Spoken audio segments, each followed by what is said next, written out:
does differ fairly significantly. As you see, this year coming in with three ships, the shot formation.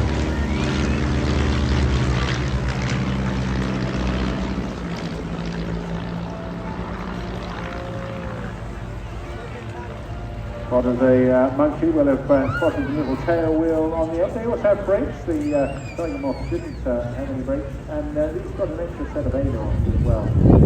There's a bit more of a roll but normally from this class today as well.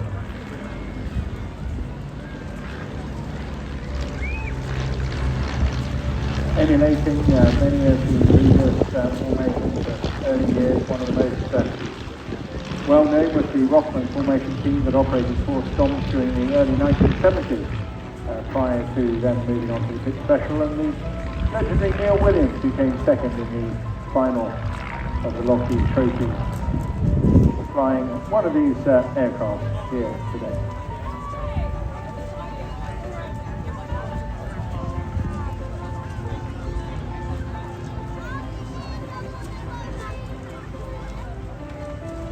Go back to the war. At the outbreak of the Second World War, 40 aircraft had been produced in Antwerp, and Farn had also produced more in France as well. But few survived the war itself.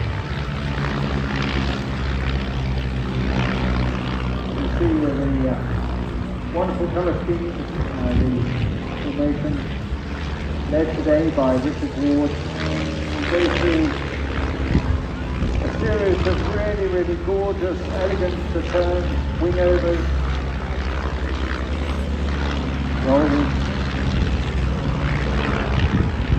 displaying absolutely wonderfully just how manoeuvrable these aircraft are. Very much bringing home the finest traditions of the classical barnstorming years. All the glimmer, romance and loss of the 1930s and 40s.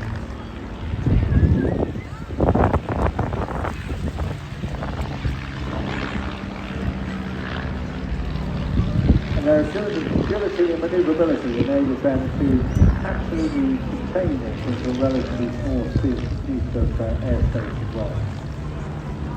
Normally a 4-ship, but today one of their members not in great shape at the moment, had to drop out from this, but the 3-ship still a very elegant formation.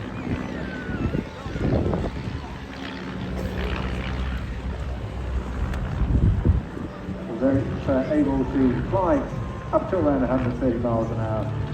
Also, as you can see, being able to turn very tightly in a small formation.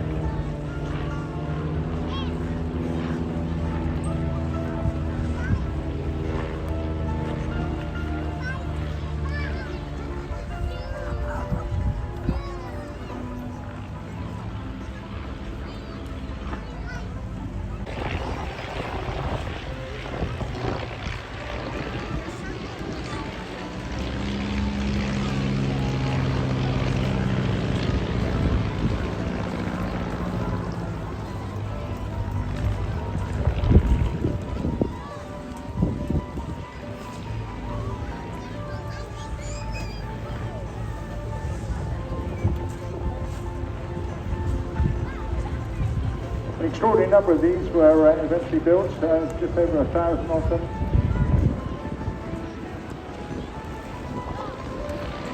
In fact, a reasonable couple of decades in active service as well.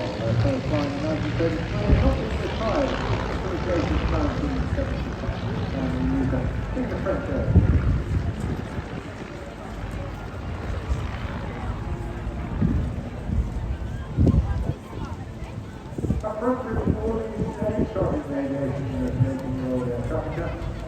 Do you remember being inspired by being taken to watch the Battle of Britain film as a 5-year-old with his father, and he knew then it just had to be a film?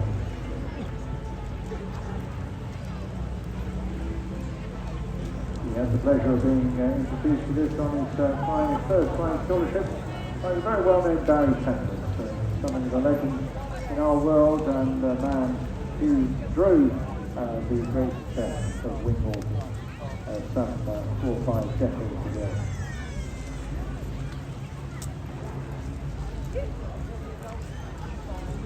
Richard, however, didn't pursue military flying. He joined Air Europe at Gatwick in a couple of decades ago, flying with three Boeing 757s and 767s, but started flying stomps in the 1990s at Redhill. Using his jet. Started training with them as well, and made his first actual display in 2010.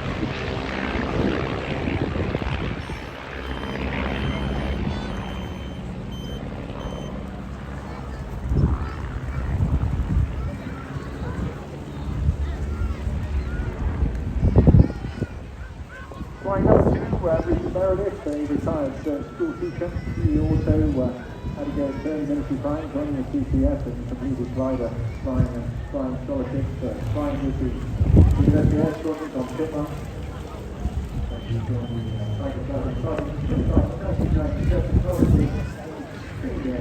Very well and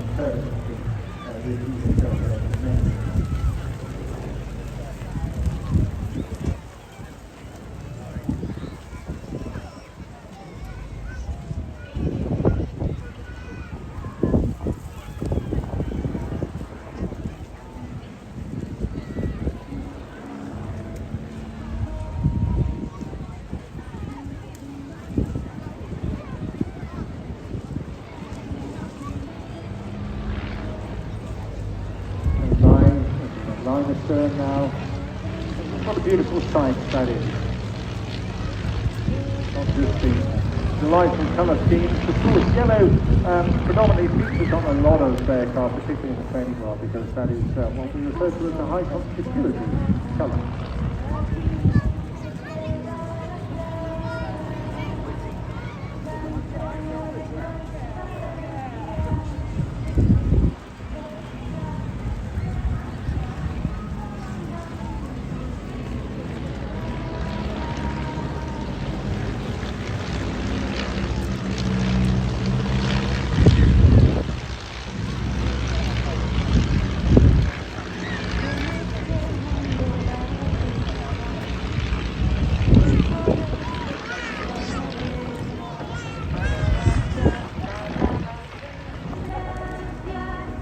Flying alongside Richard, both Richards, Meredith and Ward, we have Richard Burlian. He's in the red and yellow stomp. He was inspired to take up aviation by his grandfather. He'd been in the Royal Navy's Fleet Air Arm during World War II.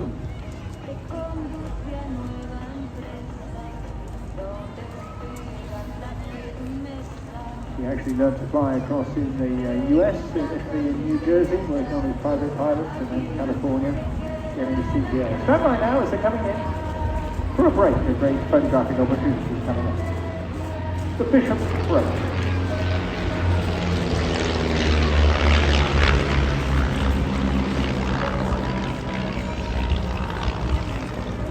Now, following this, they will reposition to come down to the minimum height for a couple of wayfind runs, so you know what to do. I hope in these circumstances, whatever you're doing down there on the beach, do give all the pilots during the day a jolly good wave.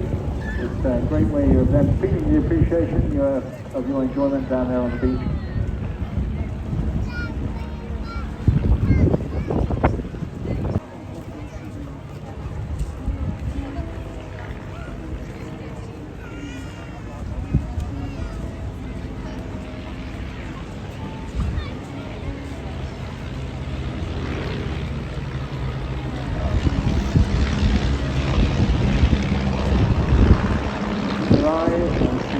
By completes, and here we go, the commencement of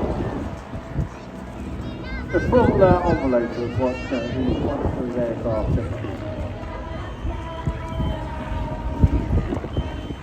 The Scotch was chosen by the team for its aerobatic prowess and also its excellent handling qualities, making it a precise formation mount, and of course flown by many international teams. Current team is together to 2020.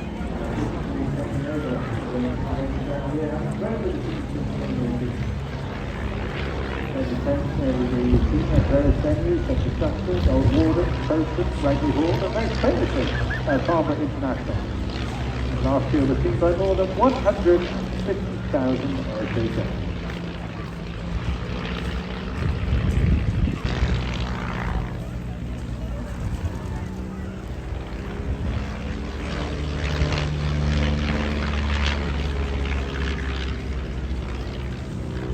Up over the top, just checking the horizon, get your wings level, pulling all the way through.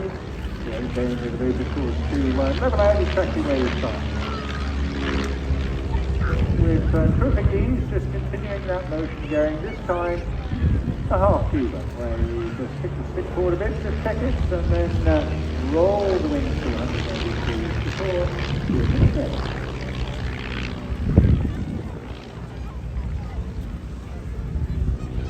This time,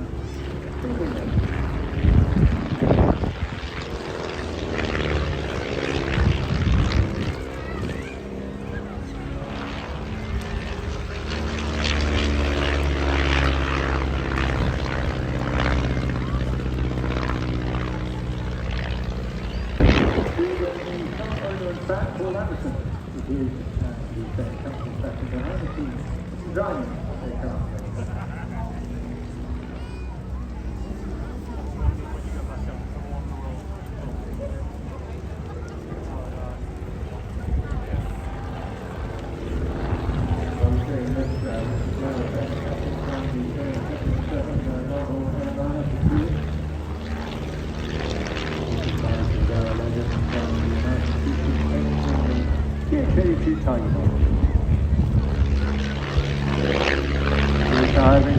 Spend a bit more time in the Spitfire T9 adjustment.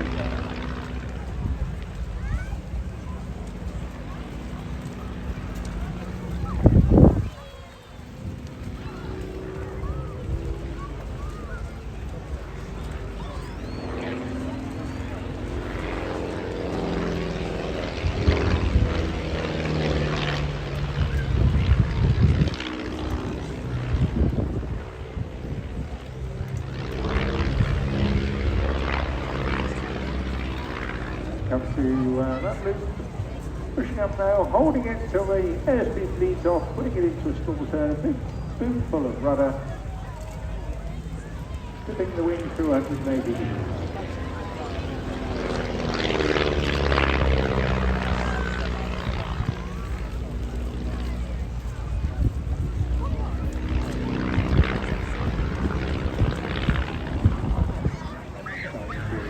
Final manoeuvre. Barrel rolling his way out into the wind.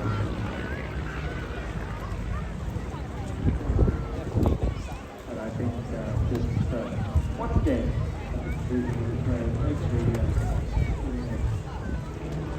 short drive iron. Other two wingmates holding on, he's just walking. Speaking accelerating, come on boys and girls, once and down, speed on the way, and keep your shoes. A wonderful farewell with the stop formation.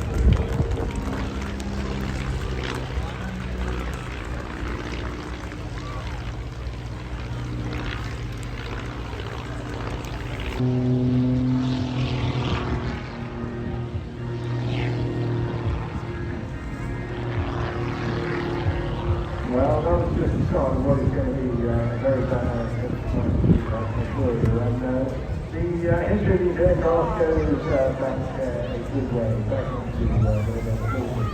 And I mean, these references during the Scotland today because the confirmation of the 1970s was eventually and alongside many other things happened to this mainly until aerobatic conflict.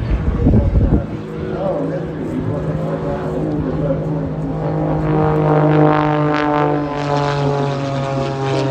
this is a highly modified aircraft referred to as the Jet, which is a very, very unique aircraft. I'm sorry to say, but I've just been told the jets are not working. It's a cricket shame, but nonetheless, I can assure you the display will still be pretty good. The aircraft itself, it's a light aerobatic biplane, you can see that, designed by a guy called Curtis Pitts, and accumulated many competition accolades and wins since its very first flight back in 1944. Dominated that competition right through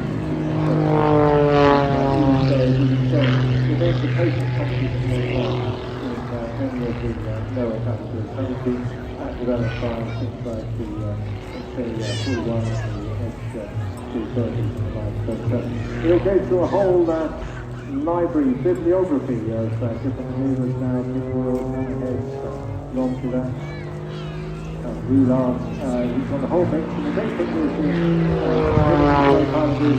you can adjust as you fly through. You've got a whole load of maneuvers in your head already, and you merely adjust to take it well. Visibility is no problem today, which is terrific. It looks beautiful up there. But of course there is quite a breeze from our right hand side. We'll be adjusting all the time as we literally spirals away down and a very tight spinning on the wheel. Pitch the generator on this time to getting airborne with just 90 horsepower before being refined for aerobatic performance. By which time in the 60s it had 180 horsepower engine on the front and a symmetrical airfoil.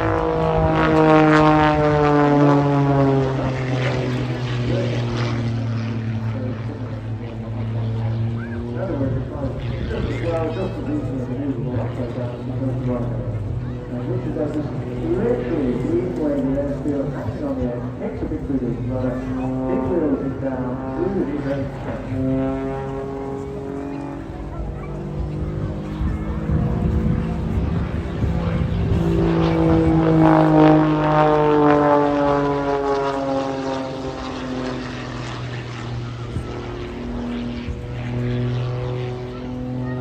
It's built several monoplane racing airplanes as well. The most famous and winning was the Pellet.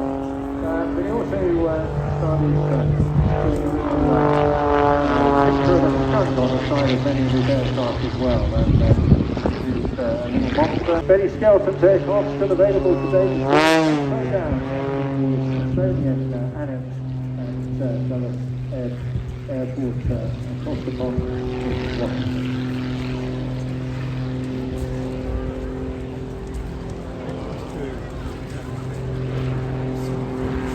This particular aircraft there you can see in the hands of the man who knows it well. It's been built from scratch over a period of the last 5 years.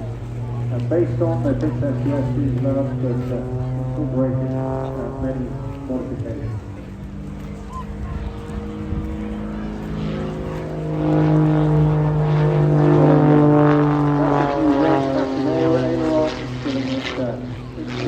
Roll range which you're observing now, even when he's going upwards, running out of power, using what's left of his Apollo. He's fitted on a huge 6-cylinder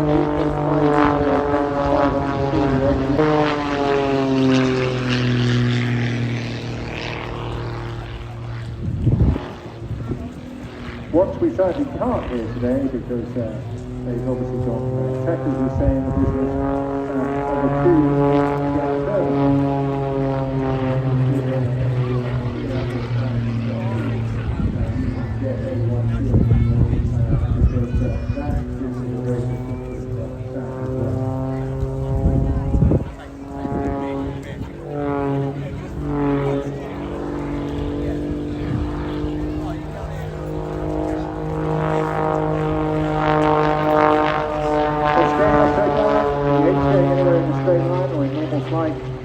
but again, this takes an awful lot of weight and that is to be very tricky. Upside down, you can generally push about -2 G before you get particularly impossible to see anything that's going on. So just using this little run now, cooling the engine, he's just be taking a little breather, checking his T's and P's as we say in the business. Before then, he'll start a spiral dive down, and he'll be using all that energy. What we call energy management, it's not just the power of the engine, it's the power of the descent which helps him get up all the momentum required, add to his engine power, and then go into the next step of the movement. So here it comes, diving down, building up the speed, building up the energy, putting in a few turns.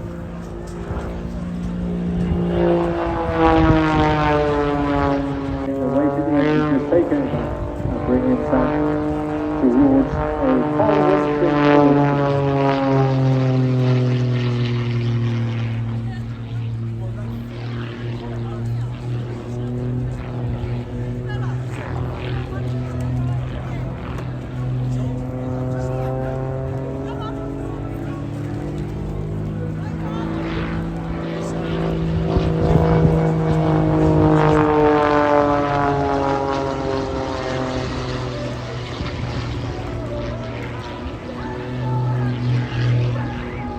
And then all that little pixel left and rolling it the other way. Again, it's a hugely demanding exercise. It's not just the concentration required, but you've got to have attention on all your instincts.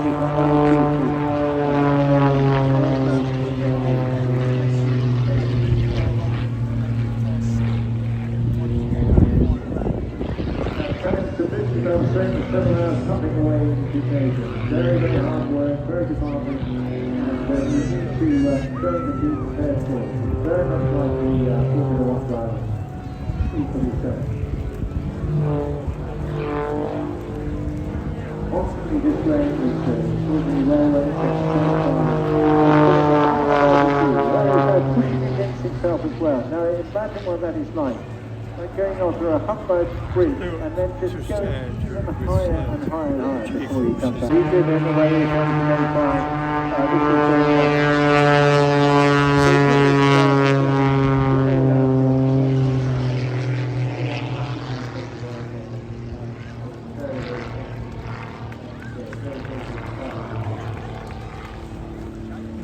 So all those tricks take up to very good. Fixing high energy aids, zero forces, and traffic forces that combine with the standard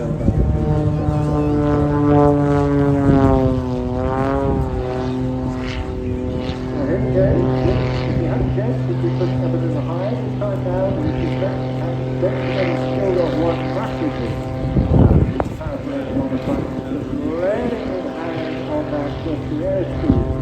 Literally down to almost zero, and then letting the weight of the aircraft to allow it to drop to pick up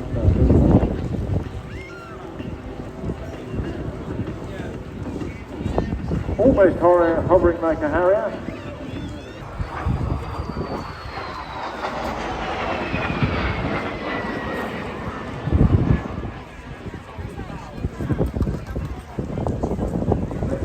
Delivery in the early 1980s, becoming a pilot, and around 1500 there, mainly the forward air controller, and then went into Scandinavian Airlines. But of course he's synonymous with actually setting up the Norwegian historical airship. Without people like him, we just simply wouldn't have these aircraft flying and visiting the ship. This particular example, FT-52. Yes, one version of Mark 6. That was those who built the 36 of them, it's 454, where they were using in 1959 and 1957.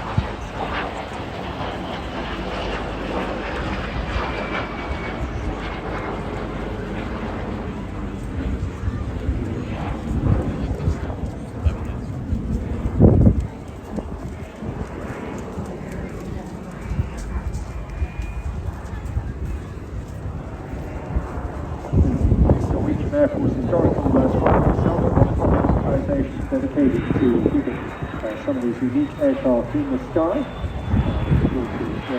All historic aircraft took a lot of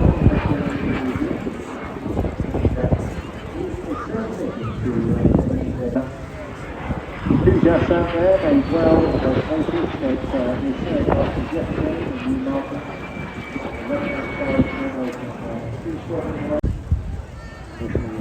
Experimental mode, but suitable for combat and obviously extending the lessons we were learning about jet propulsion. Stepping on a twin boom aircraft powered initially by the Halford H1 turbojet, picking up the nickname of the Goblin, confidence of country. Very effective aircraft, and has various distinguished records from perch and sea as an aircraft.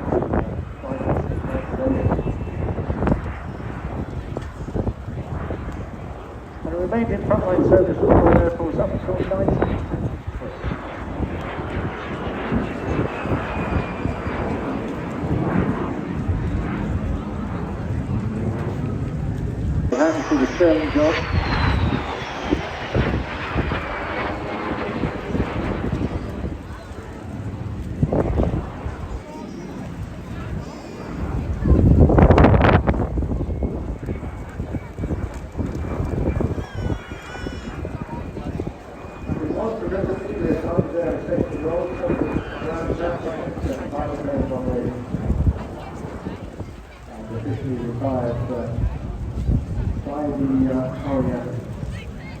Reflecting and commemorating not just the 85th anniversary of Battle Britain, but DJ-80 as well. Ladies and gentlemen, the Battle Britain Memorial.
Countryside around us here, littered with various casualties, crashes, and of course not just the British aircraft, but those of the enemy aircraft who fought and tackled during the difficult long days of 1914, but throughout the entire conflict, this coastline featuring in the activities of aerial combat.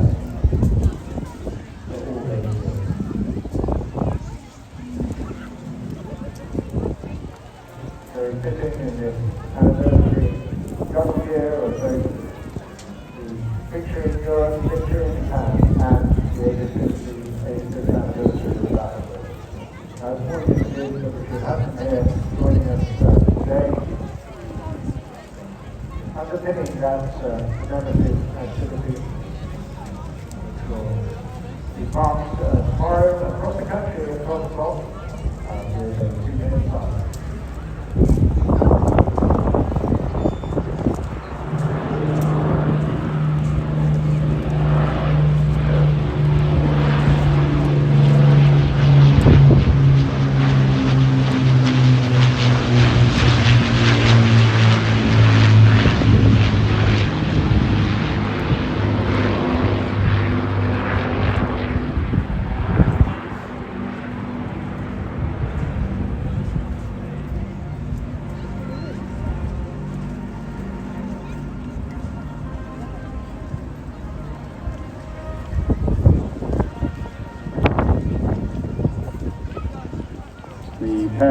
formation now just breaking, so we get an opportunity to savour the delights of both aircraft.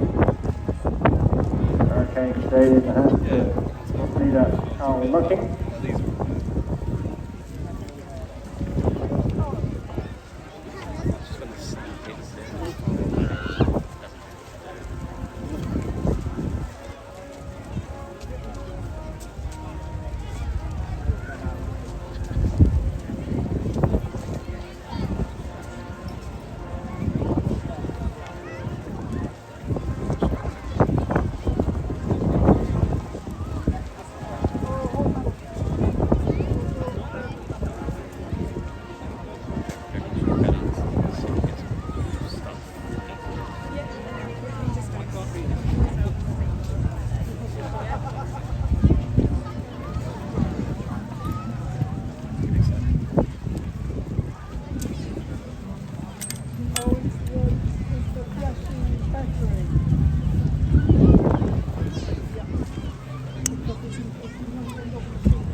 So with our Lancaster holding off on the right hand side, an opportunity now to favour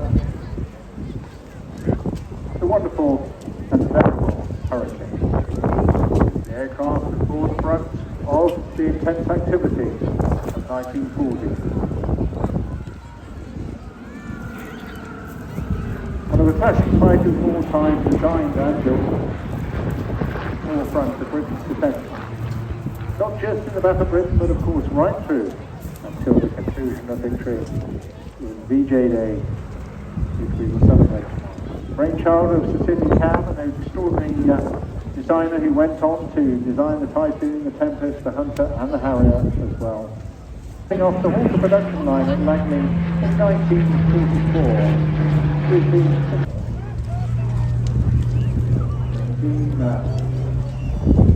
by a lot of volunteers and others as well, who are very glad to reach the many people every year throughout the country.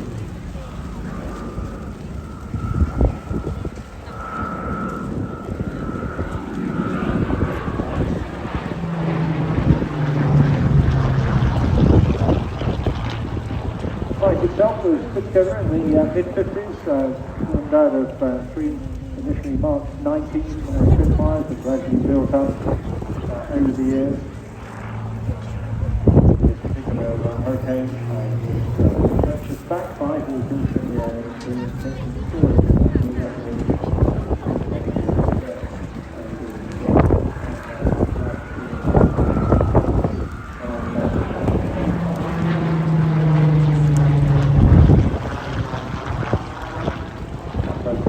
Back in 1972 after a complete overhaul. But had other bits of interesting history as well. This particular aircraft was entered into the King's Cup Air Race by they're saying pass over now, the victory roll from Al Lucking in the Hurricane. The mighty Lancaster, quite right.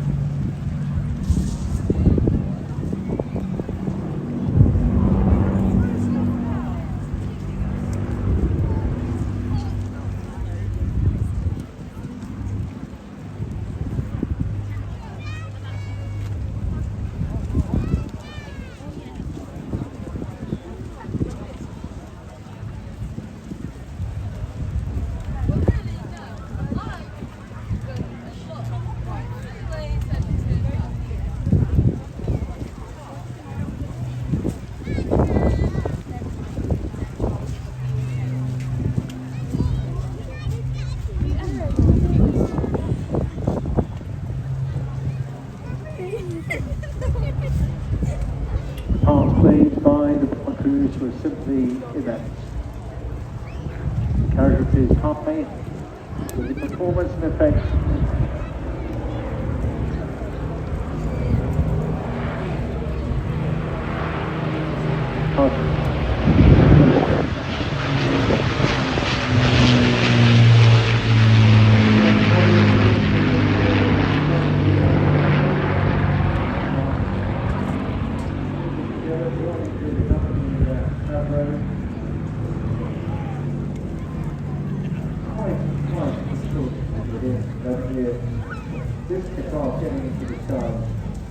the Vulcan.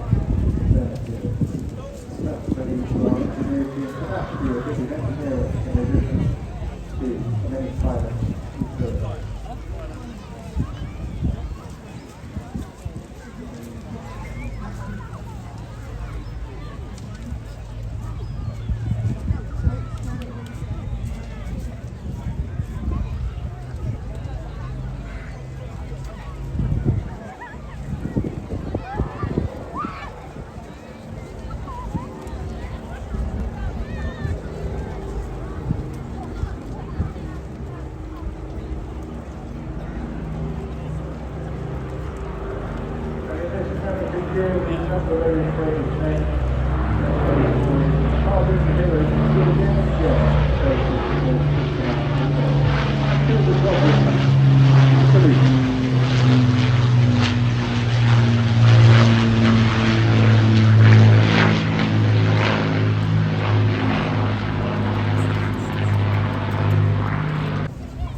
Because your father flew an Avro aircraft. What was that? Well, great one.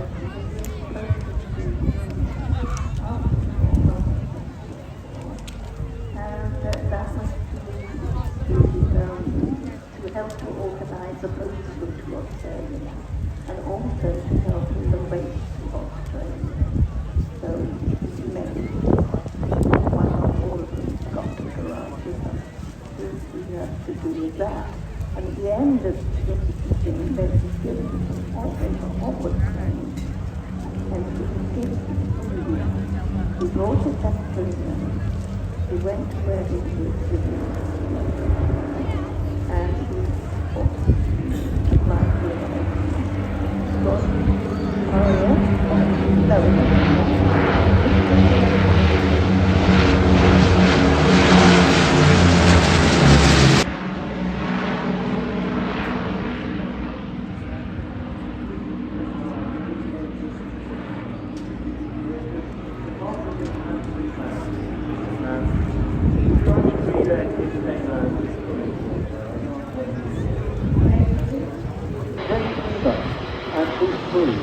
In the Air 400 from 20 squadron of Royal Air Force origin. It's a truly impressive aircraft. They straight out as much as they can to restore as much time here. They're actually within the low-level training courses, which is taking about 3 hours worth of flight. And this is just actually one serial on their way during the course of that. Hugh Schultz is actually the captain today, and he's been in the Air Force for many years, flying A400 as well, and he just wanted to say thank you to all his friends living in Eastbourne who've worked with him on the veterans charity Waterloo Uncovered. James is actually in the co-pilot seat today, has been the project officer for all the flypaths. And he volunteers to do this question for all of you out there because he grew up here and he attended air shows in Eastbourne, the airborne shows in many early years. And it's really special for him to do that. And what a great sight that is as well. So we hope very much to see them tomorrow, and we wish James and Luke the very best wishes. And our grateful thanks for the Air Force Pilot Training. He had his fair share.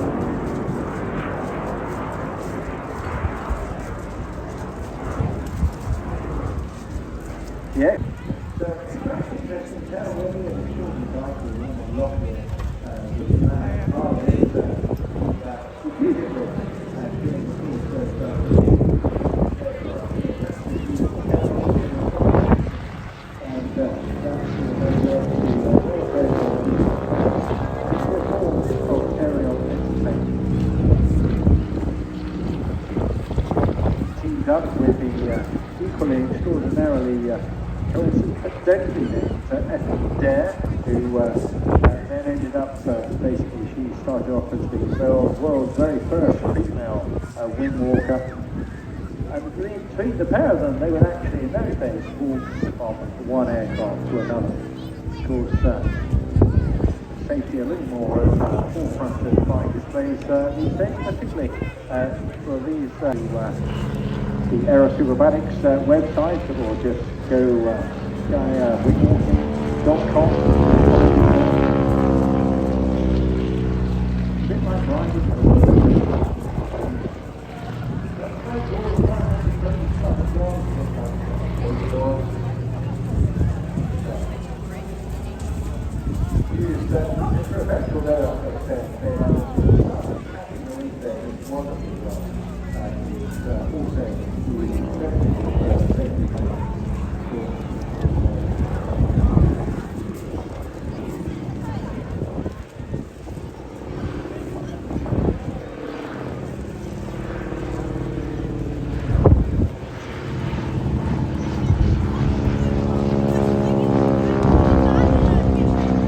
That wonderful roar there, that is from the massive 450 horsepower Pratt & Whitney radial engine.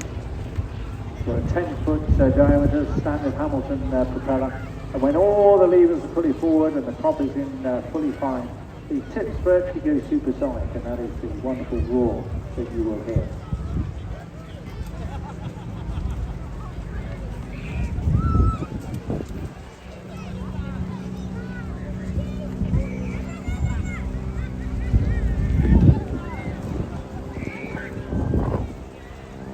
Across the top of the wing, wonderful foot, literally goes right across the stage.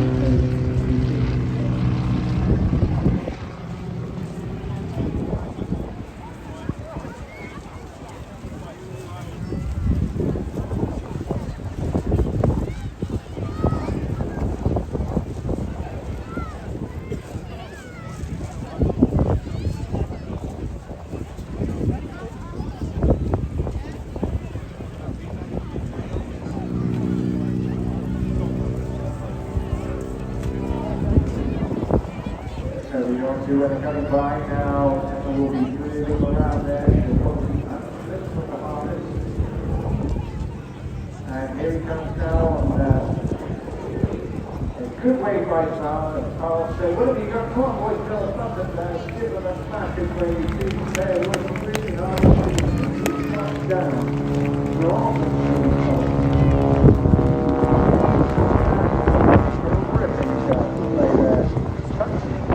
Squadron station in Newton. Please welcome Black Cat 1.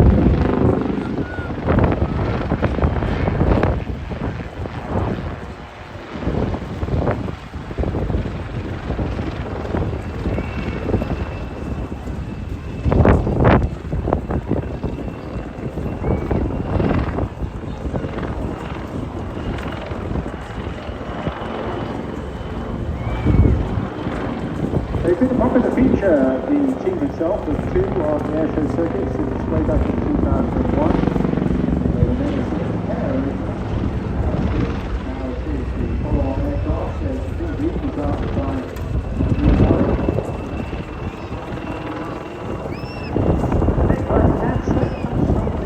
Wildcat, the 703mm aircraft. Steve Bad, of course, with all Scotland's have, but also combined with a bit of Navy slang, that's known as black passing.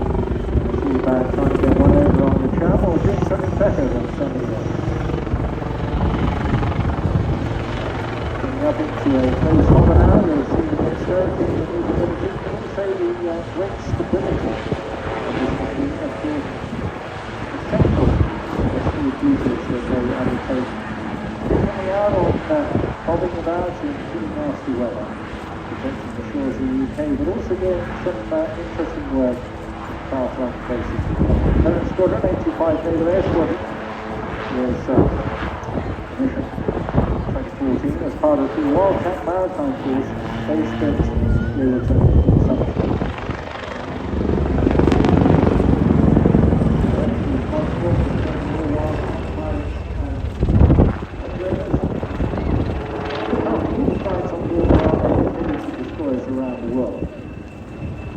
is unlike the RAF and the Army, based at Fixed Base Operations. The Navy, as an organisation, deployed much of the time with single aircraft on the back, frigates, destroyers around the world, as well as the heavy carriers which also service.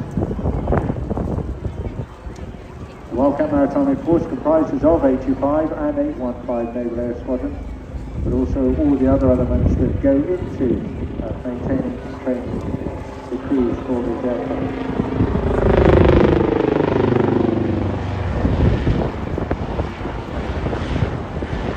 Based on August Vessel 159, this aircraft packed with cutting-edge sensors and mission equipment we would expect from frontline fighting machines. Able to carry 2 different types of missiles and other mixed weapons systems. Armors,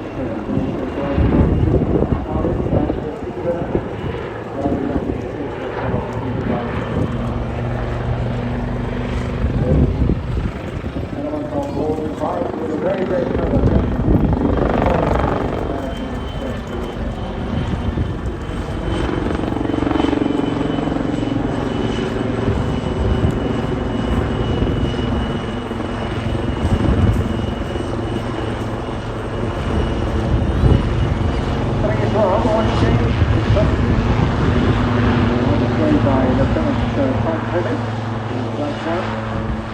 Assisted by Lieutenant Commander Gareth McCall.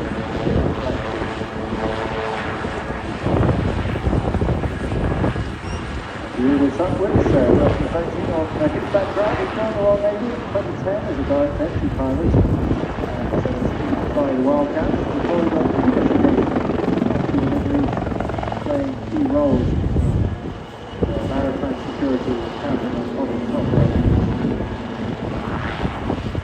He's undertaking specialist training as maritime counter-terrorist and interdiction pilot. He spent 2 years on a very short notice roster supporting maritime terrorism. Huge move down there, big lifting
modified the team, of course, there is no new configuration.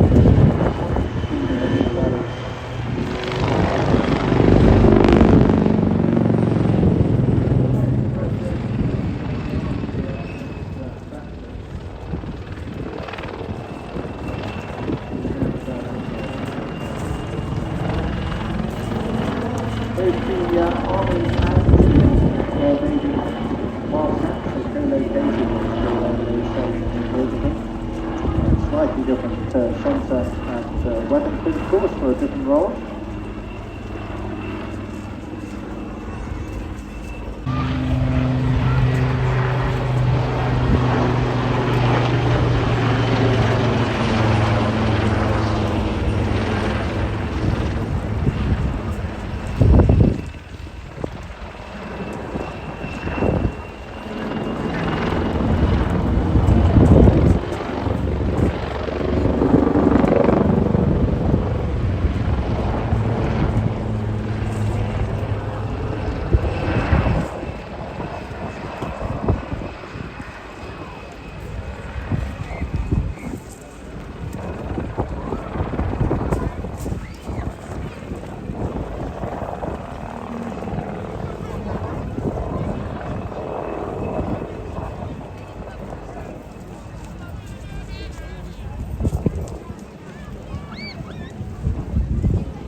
Through there, Tom,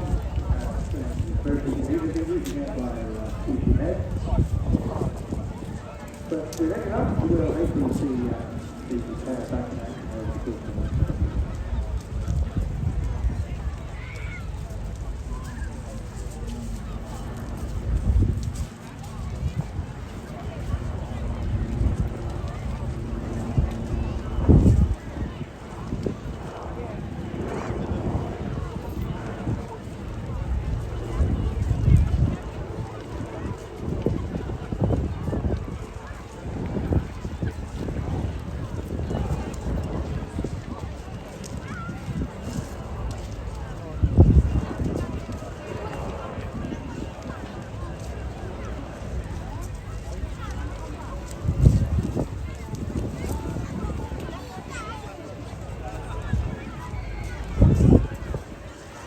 Welcome to the 2025 Royal Air Force Future Display. My name is Prime Officer Wilson. I'm the Future Display Manager this season, and now flying into water from the centre at nearly 200 miles an hour is Flight Lieutenant Bob Hughes.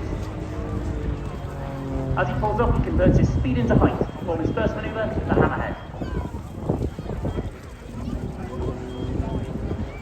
Flight Lieutenant Bob Hughes was born in Carmarthen, South Wales, and started his flying career in the Royal Air Force in 1989, flying the Queen of the Skies, the VC-10, out of RAF Prize Norton, and then as a search and rescue pilot on the Sea King. From the end of this half horizontal, Bob is now pushing negative 2G for an inverted pass.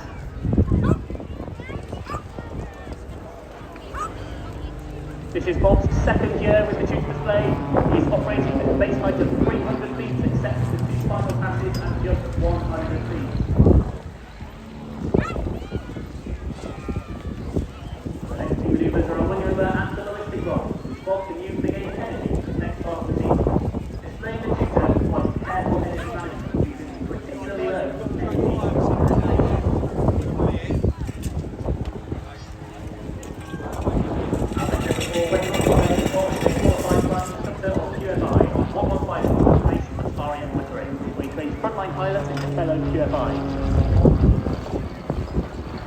During his varied career, Bob has amassed over 8,000 flying hours on 15 different aircraft types. This represents almost a full year in the air. After this half Cuban, Bob will enter a 4-point roll. Get your cameras ready for some great angles.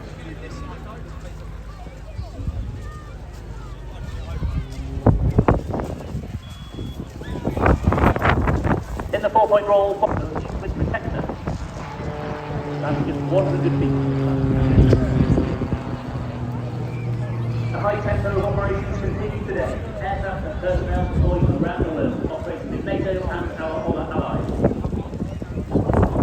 This is the RAF website to find out more about our profession, including but not limited to air crew, air operations control, engineers, medics, cyberspace specialists, and many more. Bob will now enter the final section of the display, the Fleet Quiz and a half Cuban. They're both great final photo opportunities. During the oblique loop, I'd like to take this moment to say a big thank you to our supporters and sponsors this season. They are the Royal Air Force Benevolent Fund, Runway 25 and Babcock International, who provided much of the merchandise we're giving out on our stand this season.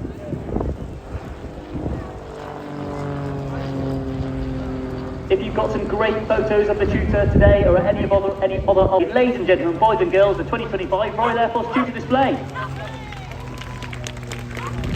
Well, thank you very much, Deb. And yeah, sitting away well, look at that wonderful dancing little lady going all the way down. Well, you can do this too as well, and if you're thinking, well, back another way, if you want, go along and have a chat with the military up on the lecture notes as well, because you can learn an awful lot about what they're up to, what they're doing, the various jobs they can, and of course an awful lot about flying as well. So make the most of that and enjoy it, and it'll be very. You know what it is, ladies and gentlemen, boys and girls, stand by for Royal Air Force Aerobatic Team. And please give a massive airborne welcome to Lancaster.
Now, there's 67 collapsed cars and one red 89 issues, the fourth of world famous time and 9. Once again, in front right, Gumball of the red one. Former Typhoon pilot, former Tucano, and display pilot on the Tucano in 2012. The smoke comes on in the Diamond 9.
your cameras ready. The smoke will come on for the colourful big picture.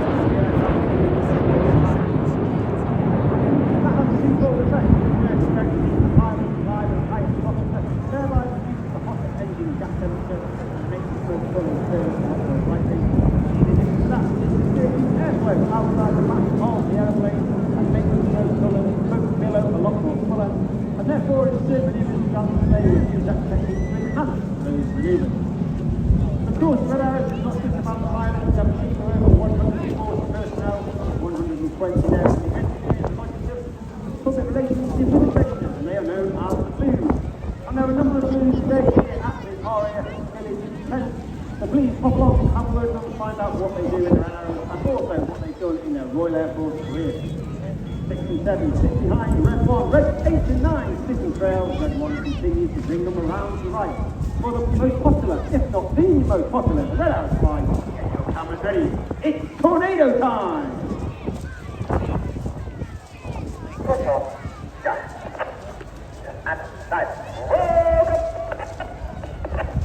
8 and 9, roll, go, the ball call is made for Red 9 as Red 8 and 9 roll around the rest of the formation. But watch for the colour change as Red 1 brings them down the line.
To your left, we're looking for Red 9 to in. Red 9 will be passing that over 500 miles per hour. This is difficult to hear. He lines up 50 meters off people for the Goose.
From the left, once again, crossing the middle, that's only one.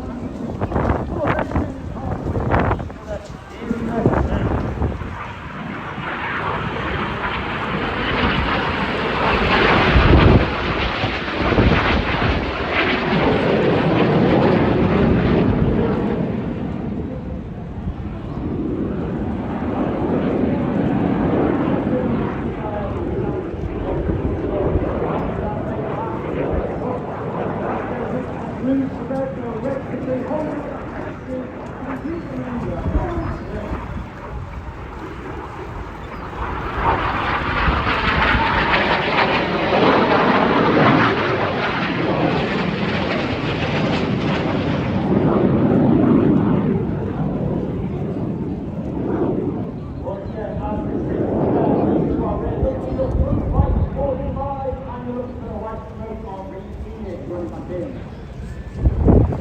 Our famous red, white and blue goes on once again as red one flies a barrel roll in the sky, leaving a snake-like smoke trail in the sky in a manoeuvre called the Serpent.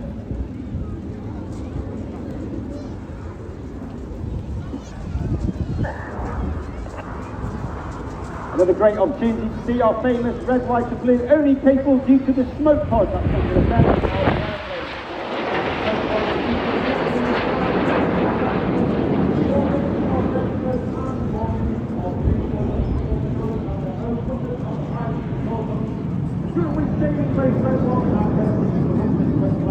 Doing sure we have the right sort of smoke at the right time to play. Red 2, 3, 4, 5 now we walk alongside red 1. Really hard formation to maintain. They're looking 90 degrees along their shoulder line while pulling up to 4G. The smoke comes on in the tango.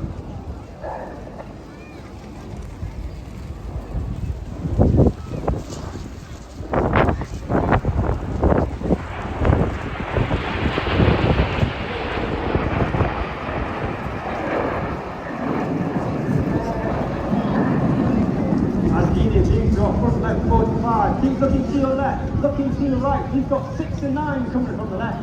Red 7 and 8 from the right hand side. 6 and 9 roll inverted for one of our first new manoeuvres of 2025. This is Eastbourne.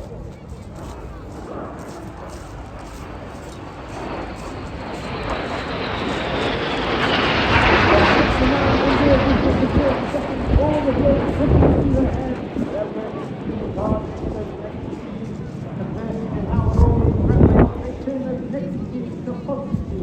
All the blood pushing from their head to their feet. They follow right and hard.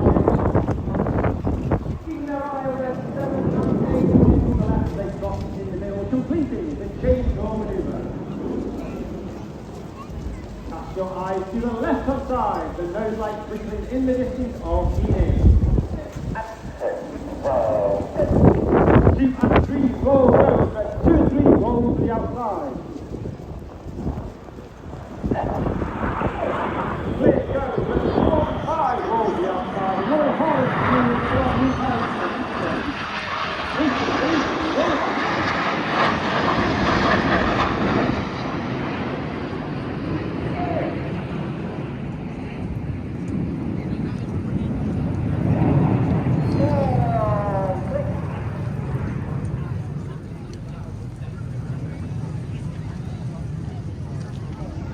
As Enid disappears to our right hand side, look directly to your front. You're looking for the aircraft of Anna. The smoke comes on from red 6, 8 and 9. The rest of blue from 8 to 9 roll around the smoke of red 6 with the second of our newest manoeuvres for 2025. We can see 6, we can see 8, we can see 9. However, hiding in the smoke of red 6 is red 7 in the Tempest.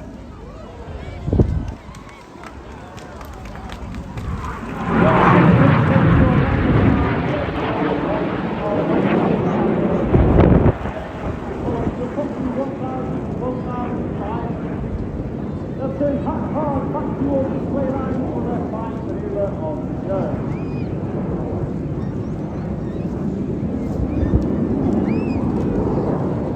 Once again, the single fare will dive down to 100 feet. That closing speed of over 900 miles per hour. The aircraft on the barrel, passing in the middle, 30 meters, wingtip, 100 feet, before rolling inverted to leave the display area in a manoeuvre simply called the crossbow.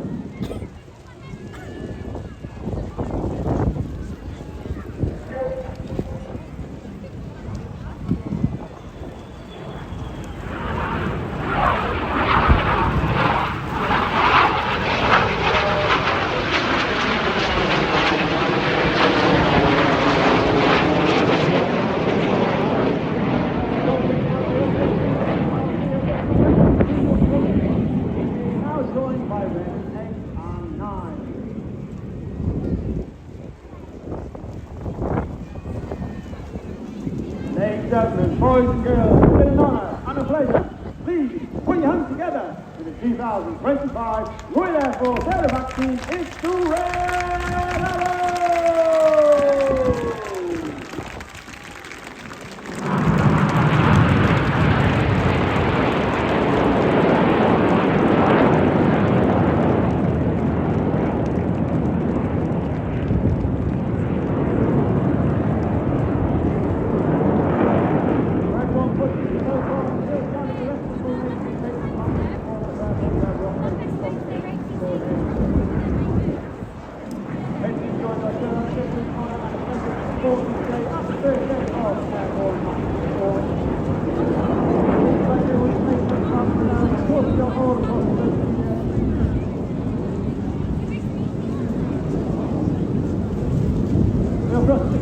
On Facebook, RAF Red Arrows, and on Instagram, RAF Red Arrows. All the pilots have their own Instagram accounts, finding RAF Red 10, and you'll be able to follow the rest of the pilots. The hashtag Red Arrows and individual videos will pick up and share across social media. As I said, it's my fourth and final year of Red Arrows. It's been an honour and a pleasure to perform, take part in Red Arrows and represent the Royal Air Force. If I don't see you for the rest of the 4 days here at Eastbourne or the rest of the